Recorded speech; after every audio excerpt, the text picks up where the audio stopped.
Tindahan ni Crush yun ah. Makabili nga. Pabili po. Ano yon? Ay, hello. Pabili po nun. Sige. Andiyan po ba yung crush ko? Ay, wala siya. Natutulog siya. Sayang naman. Oh, eto na binili mo. Ay, thank you. Oh, may kailangan ka pa ba? Wala na po. Ba't nandito ka pa?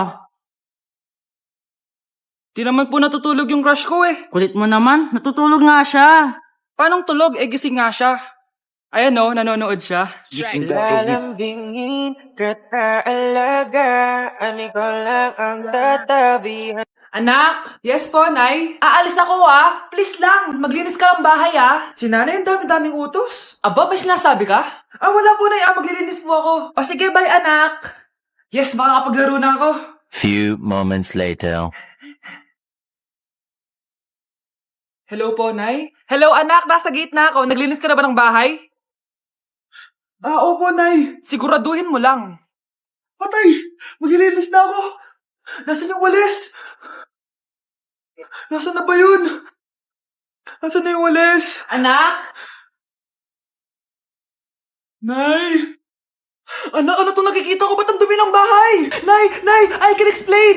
Di ko na alam gagawin sa'yo, anak. Di ka naman sumusunod sa mga inuutos ko. Alam mo, mabuti pa lumayas na ako. Ayoko na dito. Nay naman kasi dami-dami niyo pong inuutos. Ayoko na din po dito. Lalayas na din po ako. Sasama po ako sa inyo. Sige anak, tara na. Umalis na tayo dito. Kapag pinirmahan mo to, akin na lahat ng mga kayamanan mo. Oh, pirmahan mo na. Tita, wala naman ako field trip ah. Hindi pa ba sinasabi ng teacher niyo na may field trip kayo? Anak, okay lang. Pipirmahan ko na to para makasali ka sa field trip niyo.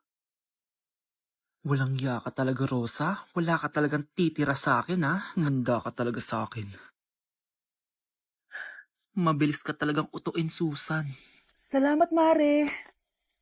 Ramon, napapirma ko na siya. Atin na ang bahay, pera at mga ari-arian niya. Magaling ka talaga, Rosa. Kaso kailangan na natin kumilos na mabilis. Kasi sabi ng doktor, nagre-recover na yung mata niya. Ano? Kaya bukas na bukas din, papalayasin na natin sila. Total, nakuha na natin ang gusto natin. Nay, bakit mo pinirmahan yun, ha? Maliban natin kung ano nilalaman ng papel na yun. Huwag kang mag-alala, anak. Malapit nang matapos ang maliligayang araw ng tatay mo at ng kabit niya.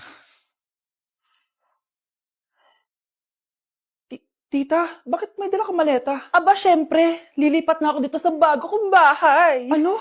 Tay, ano ibig sabihin nito, ha? Nakalagay dito sa papel na pinirmahan ng nanay mo na amin na tong bahay, mga sasakyan niya, at ang mga pera niya. Napakahayop nyo! Bakit ang ingay? Ano nangyayari?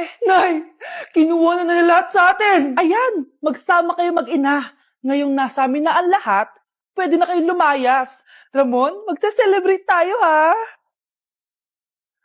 Ang galing nyo din, no? Ha? Nakakakita ka? Bago kayo mag-celebrate, i-check nyo muna kung pirma ko ba talaga yung nakalagay dyan. Hindi pwede to! Tay! Attorney! Kita mo naman kung anong ginawa na tong dalawang to, di ba? At nandito na rin ang ebidensya na magpapatunay na naghaharutan sila sa loob ng bahay ko. Anong gagawin nyo sa amin, ha? Mahal, huwag mo naman gawin sa amin to, please, oh. Magbabago ako, please. Oh, sorry kung natatapakan kayo pagka-love team nyo, ha? Arestuhin nyo na yung mga yan. Mag-celebrate kayo sa kulungan. Kayong dalawa, sumama na kayo sa akin sa presinto.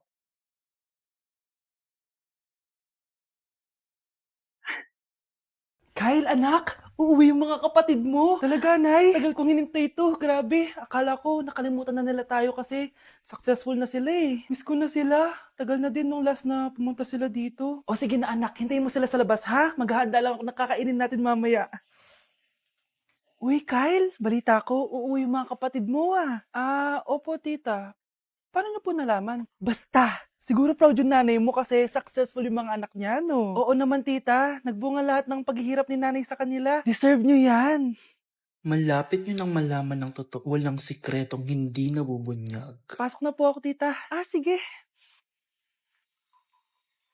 Hello, Nay! Nandito na yung anak mong doktor all the way from New York! Hi, Nay! Nandito na yung anak mong teacher, all the way from Central Elementary School! Hello, Nay! Nandito na yung anak mong engineer. Naiyak naman ako. Nakumpleto din kayo magkakapatid. Sana nakikita to ng tatay niyo. Masaya ako na nandito kayo, ate, kuya.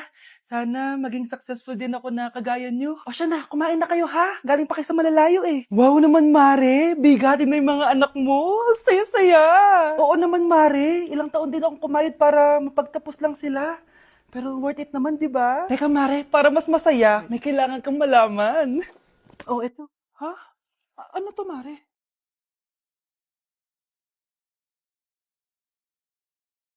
Nay, bakit po? Mga sinungaling kayo? Paano niyo nagawa sa akin to, ha?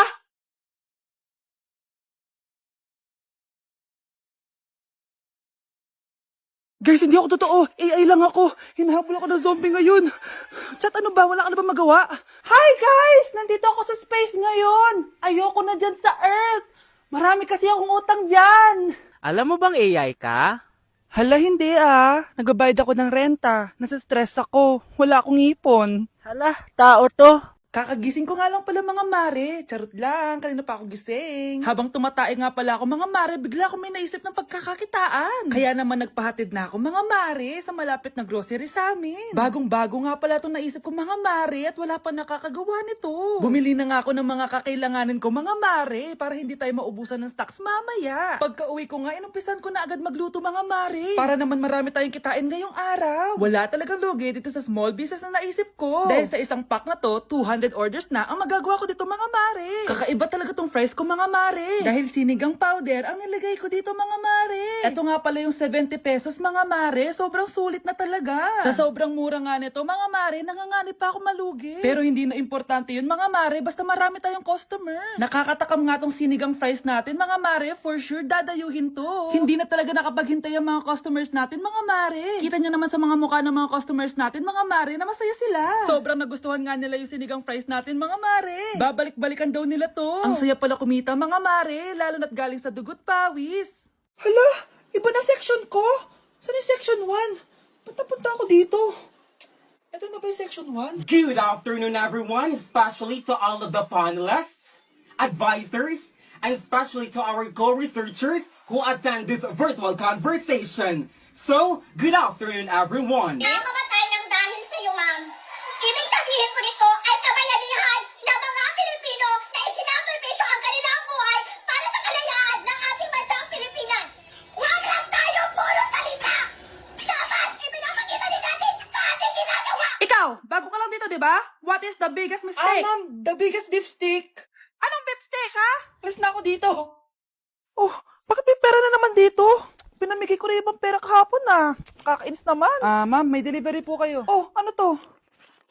Pera na naman? Diyos ko, ayoko neto. Sa'yo na lang, kuya. Ayoko din po niyan, ma'am. Sa iba niyo na lang po ibigay. Sige na po. Ano ba yan? Ang dami ko ng pera eh. Nay, bakit 300,000 na naman yung binigay mong baon sa akin? Hindi ko pa nga nagagastos yung baon ko last week eh. Tapos binilan mo pa ako ng bagong iPhone at iPad. Bawasan mo yung baon ko, ha? Nakakainis ka. Huwag ka na magreklamo. Ang dami na nga natin pera eh. O eto pa. Hindi ko na alam kung saan ko gagastusin to eh. Ay naku, padala kasi ng padala ng pera eh. Tapon ko na lang to. Congrats, ma'am. Kayo po ang grand winner ng 5 million pesos. Ano ba yan? Pera na naman. Pwede bang hindi ko tanggapin yan? Dami ko ng pera eh. Ay, bawal na po namin kunin to, ma'am. Sa'yo na po to. Congrats po ulit. Ba't pa ako nagising? Sana ganun na lang yung problema ko. Okay, class. Oh, Jessica. Buti pumasok ka pa. Ang dami mo na miss na quiz. Bagsak ka na sa akin. Nagbakasyon ako. Na-stress kasi ako sa'yo. Ang dami mo kasi pinapagawa. Aba, bakit? Hindi lang naman ikaw ang pinapagawan ko. Lahat kayo. Ano ka dito, prinsesa? Oo. Sa bahay namin, ako ang prinsesa. Kaya kayong lahat, sumunod kayo sa akin. Pumunta ka sa guidance office. Hindi po, ate. You go to the principal's office. Tandaan mo, kami ang nagpapasahod sa'yo, di ba? Ano nangyari kay ma'am? Hala si ma'am! Ang ganda-ganda ko na naghanap ka pa ng iba. Hala, heartbroken ata si Cheska. This sir, feeling main character kasi.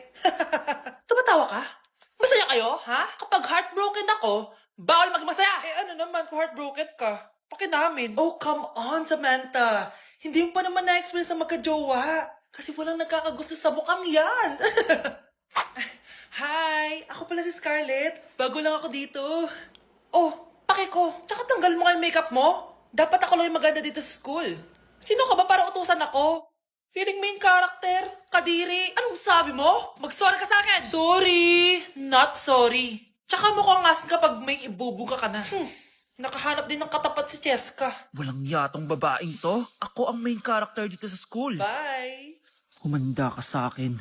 Okay, class. Magdi-discuss ako. Makinig kayo sa akin, ha? Oh, grabe. Ang ganda ko talaga. Masaya na naman siya oh. Humanda ka sa akin. Ah, ma'am, di ba po bawal mag-makeup kapag oras ng klase? Si Scarlett kasi nagme-makeup po. Lu, pero pag ikaw pwede? Basto. Ay, oo. Mamaya na yung makeup na yung Scarlett, ha? Makinig ka sa akin. Di na siya makakapag-retouch. Okay, class. Dalawa ang naka-perfect sa exam natin. Si Cheska. Expect ko naman na perfect ako eh. At si Scarlett. Perfect din ako. Talagang nilalabanan ako ng babaeng to. Patingin ng test paper mo. Ma'am, di ba wrong spelling is wrong? Mali yung pneumonia niya, oh. Walang P sa una. Ha? Ay, oo nga. Kulang ng P. Hindi ka na perfect, Scarlett, ha? Ayan, ako na ulit ang highest dito sa klase. Kontrabida talaga tong si Samantha sa buhay ko. Bakit di nagre-reply yung jowa ko? Saan na ba yun? Tagal naman ni Scarlett. Saan na kaya yun? Hi, Miguel! Oh, Samantha, samahan mo naman ako sa kantin. Libre kita. Di pwede. Hinihintay ko yung jowa ko. Ha? Nasaan na ba yun? Yay! Sasamahan mo ako!